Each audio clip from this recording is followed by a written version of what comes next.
সুপ্রিয় দর্শক আসসালামু আলাইকুম, কেমন আছেন আপনারা? নিশ্চয়ই ভালো আছেন। আজকের ভিডিওতে আপনাদের সবাইকে স্বাগত জানাচ্ছি। আজকে আমি আপনাদের সাথে আলোচনা করব ডেলিভারির 2-3 ঘন্টা আগের মুহূর্ত সম্পর্কে। অনেকে এটা নিয়ে কথা বলতে বলেছেন, তাহলে চলুন মূল ভিডিওতে যাওয়া যাক। বাই দ্য ওয়ে, মূল ভিডিওতে যাওয়ার আগে একটা কথা বলি, আমি আমার চ্যানেলে pregnancy related, specially normal delivery related অনেক ইম্পর্টেন্ট তথ্য ভিডিও আকারে শেয়ার করে থাকি। এই তথ্যগুলো আমার পার্সোনাল এক্সপেরিয়েন্স ও আমার ডক্টরের সাজেশন থেকে নেওয়া। তাই আমার চ্যানেলটিকে যদি একবার আপনারা ভিজিট করেন, তাহলে আপনারা আপনাদের প্রশ্নাতীত মনের অনেক প্রশ্নের উত্তর পেয়ে যেতে পারেন। আমন্ত্রণ জানাবো আমার চ্যানেলটিকে একবার ভিজিট করে দেখার জন্য। এবারে চলুন মূল আলোচনায় যাওয়া যাক। আমি শুরুতে বলেছি আজকে আলোচনা করব ডেলিভারির 2-3 ঘন্টা আগের মুহূর্ত সম্পর্কে। অনেকে এটা নিয়ে কথা বলতে বলেছেন। দেখুন, গর্ভাবস্থার দীর্ঘ 9 মাস একজন গর্ভবতী মা বিভিন্ন ধরনের চড়াই উতরাই ব্যথা কষ্টের মধ্য দিয়ে যান। অনেক মা যারা অসুস্থ থাকেন আগে থেকেই, তারা তো সাধারণ মায়েদের থেকে আরও বেশি কষ্ট ভোগ করেন।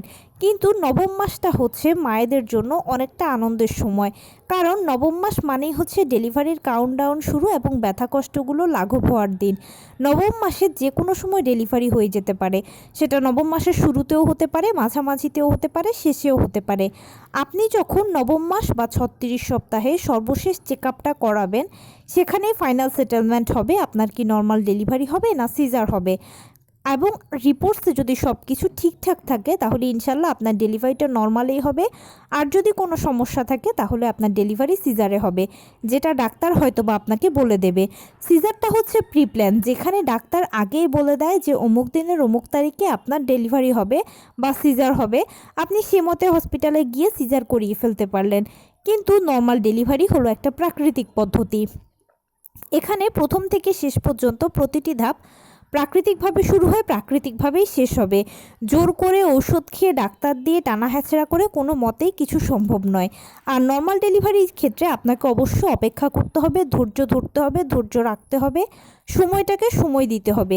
আপনি নিশ্চয়ই জানেন যে 3 ধাপে 40 সপ্তাহ পর্যন্ত নর্মাল ডেলিভারির জন্য আপনি অপেক্ষা করবেন। আপনি প্রথম কনসিভ করার পরে আপনার ডাক্তার আপনাকে যে ইডিডি বা এক্সপেক্টেড ডেলিভারি ডেটটা দিয়েছে, সেই ডেটে ডেলিভারিটা যদি হয়ে যায় তাহলে তো ভালো, আর যদি না হয় আবার ডাক্তারের কাছে যাবেন। ডাক্তার আপনাকে আরও এক্সট্রা 7 দিন সময় দেবে।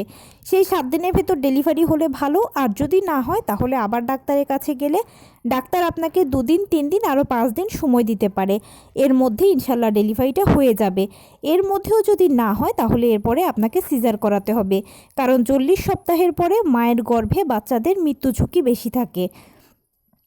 এবারে বলি, ডেলিভারি প্রক্রিয়া যদি আপনার শুরু হয়ে যায়, অবশ্যই জানা আছে যে নর্মাল ডেলিভারি প্রক্রিয়াটা পিরিয়ড হওয়া দিয়ে শুরু হবে। প্রথমে আপনার পিরিয়ড হবে, একেবারে আমাদের পিরিয়ডের প্রথম দিন যেরকম হালকা বাদামি বা হালকা গোলাপি বর্ণের স্রাব যায়, ঠিক সেরকম। এটা হচ্ছে প্রথম ধাপ। তারপরে আস্তে আস্তে করে পানি ভাঙবে, সেটা দ্বিতীয় ধাপ। এখানে একটা সতর্কতার কথা বলি, যখন আপনার পানি অল্প অল্প ভাঙবে তখন বিছানায় শটান শুয়ে পড়বেন।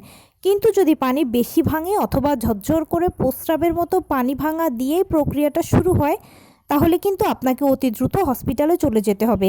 কারণ বেশি যদি পানি ভেঙে যায় তাহলে গর্ভের ভেতরে বাচ্চা শুকিয়ে মারা যাবে। দ্বিতীয় ধাপ থেকে আপনি আস্তে আস্তে তৃতীয় ধাপে যাবেন। তৃতীয় ধাপে গিয়ে আপনার পেইন আসবে। পেইনটা প্রথমে হালকা, তারপরে মাঝারি, তারপরে ভারী থাকবে। হালকা পেইনটা থাকতে থাকতেই কিছুক্ষণের পরে দেখবেন যে আপনার মাঝারি পেইনটা শুরু হয়েছে। মাঝারি পেইনটা হতে হতেই দেখবেন ভারী পেইনটা শুরু হয়েছে।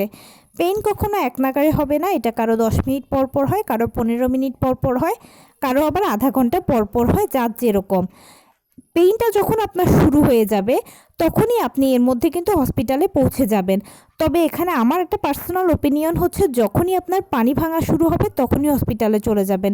কারণ কি, তখন থেকে যদি আপনি হসপিটালে থাকেন তাহলে প্রথম থেকে শেষ পর্যন্ত ডাক্তারদের অবজারভেশনে থাকবেন, আপনাকে আর এক্সট্রা টেনশন করতে হবে না।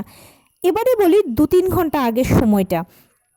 অনেকে ভাবেন যে পেইন আসলেই বুঝি ডেলিভারি হয়ে যাবেন, না, পেইন আসলেই ডেলিভারি হয় না।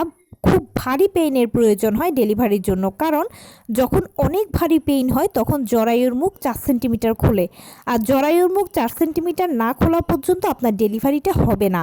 আর ভারী পেইন যখন হয় তখন কিন্তু বাচ্চা ভেতর থেকে চাপ দিতে শুরু করে, আর পাল্লা দিয়ে ডাক্তারও আপনাকে বাহিরে থেকে চাপ দিতে বলবে। আপনাদের মা ও বাচ্চার উভয় মিলিত চাপে ডেলিভারি কাজটা সম্পন্ন হবে। তাই 2-3 ঘন্টা আগে আপনি অবশ্যই হসপিটালেই থাকবেন, কিন্তু নর্মাল বেডে থাকবেন। আপনি তখনও লেবার রুমে যাবেন না, কারণ ডাক্তাররা অবজার্ভ করবে যে আপনার জরায়ুমুখ কতটুকু খুলেছে।